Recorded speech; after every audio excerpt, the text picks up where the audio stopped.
Secretary of Homeland Security Kristi Noem joins us from the Portland ICE facility. All right, Secretary, you just heard the governor call you a little girl playing dress up. What do you say to that? He keeps throwing out insults. I wish he would just defend the people that he's responsible for. And that is what is shocking to me about these leftist politicians, just how they ignore the people who elected them, jeopardize their safety, and continue to disrespect our law enforcement officers. So one of the things I've been dealing with all day here in Portland is a bunch of pansies that are elected into political office who won't make a decision to keep their citizens safe. I'm proud of our federal law enforcement officers. They're absolute rock stars in the face of this kind of opposition, and we're going to continue to get them the resources they need to get the bad guys off the streets, Jesse. All right, well, you flew into Portland today. I'm sure you met with a lot of big shots. How did the meetings go? Did you speak to the mayor of Portland? Well, as soon as I landed, I met with the governor. She came and met me at the airport, and every question that we asked as far as safety and security here, she deferred to her chief of police, said that I would meet with him later in the day. So I did. When I got to the ICE facility, I met with him and also the superintendent of the state police. I told them what we wanted. We wanted more security here at the building, a bigger buffer zone to keep our officers safe. We wanted to have their streets opened up again and not let the anarchists run this city anymore. That we would ask them to continue to back us up like we've been asking for instead of what they've been doing the last several months, which is just leaving our officers hang out to dry. The chief asked if I wanted to meet with the mayor, and I said absolutely. Came back and just met with the mayor, and I'm so extremely disappointed. He's continuing to play politics, did not commit to any of those promises, and said that he'd give me an answer by tomorrow. And I'm hopeful that he will. What I told him is that if he did not follow through on some of these security measures for our officers, we were going to cover him up with more federal resources, and that we were going to send 4 times the amount of federal officers here so that the people of Portland could have some safety. They could have some security. Today, Jesse, we went and got a sex offender off the streets here in Portland that had been violating minors, and we're going to bring him to justice. And this Portland mayor tried to brag about him making our streets safer. No, absolutely not. It is our federal CBP and ICE officers that are cleaning up this city, and every single day they're going to stay dedicated to doing that. So none of these officials thanked you for getting these pedophiles off the street?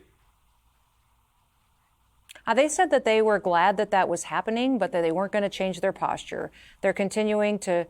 Here's the deal, Jesse, is they're more scared of the anarchists that are down on the street right now yelling horrible, horrific threats at our officers than they are of the officers or the people that live in this city. Right next to this building is an apartment building filled with people who deserve to be able to come in and out of their building safely. I asked the mayor, I said, do you get to go home at night and walk from your car into your building and do so safely? Do you get to drive to work and be safe while you do that? I said, those people don't get the opportunity to do that. My federal law enforcement officers don't get to do that. They get threats and doxxed, and their families get threatened every day. Why don't they deserve what you get, Mr. Mayor? And he said, well, we're going to continue to talk about solutions, and we'll let you know when we decide. And that's just not acceptable. Yeah, I'm not going to accept that. The president's not going to accept that. We're going to take action. He doesn't have solutions. If he had a solution, this wouldn't have been going on for so long. We also played sound. Did you hear Senator Padilla say he did not storm at you? Yeah, I did. I mean, we have it on video. Yeah, he absolutely did storm at me. Yes, I know. He absolutely did storm at me. In fact, he hit the ground and because of how he attacked me that day. So it's hard to deny the video evidence. Do you think that might lead to people attacking ICE officers, just kind of that performance by a public official? You know, months later, you see ICE agents under assault. They're getting spit at. They're getting rammed. No, you should see the conversations outside. They're threatening their lives. They're saying Molotovs melt ice. They're talking about using weapons of destruction against our officers. And then these politicians stand up and say, well, we just need to talk some more. Listen, this mayor is going to wait until somebody gets violently hurt or killed. He's going to have blood on his hands because he sat around and thought too long, because he's too scared of the political ramifications of making a big decision to keep his city safe.